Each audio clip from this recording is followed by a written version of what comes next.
At kakain na naman po tayo for today's video!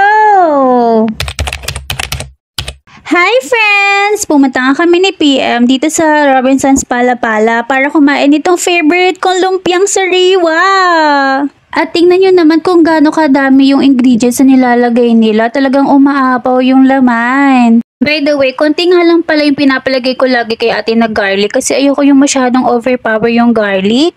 Ito nga lang talaga yung madalas kinakain ko dito sa Robinsons Palapala. Dito ko ngayon nabibili sa Lumpia Express. Malapit to sa food court at yung sauce nila is naka-separate pero may sauce na rin dun sa may mismo lumpia. At tingnan nyo, diba? Busog-lusog talaga yung laman niya. Hindi talaga tinipid. Hindi ko nga alam kung ano bang magic ang nilalagay nila dyan. Pero mga friends, trust me, napakasarap nito. At mga friends, sa sauce pa lang, grabe.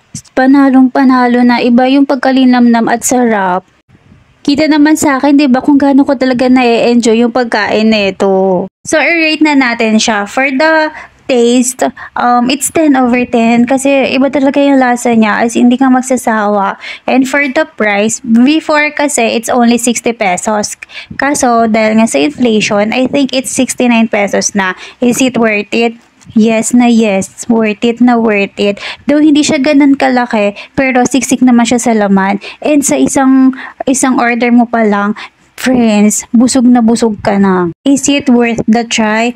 Oo naman mga friends, hindi kayo magsisisi, trust me. I-order na sa Lumpia Express at balitaan nyo kung mga friends ha, kung anong verdict nyo, okay?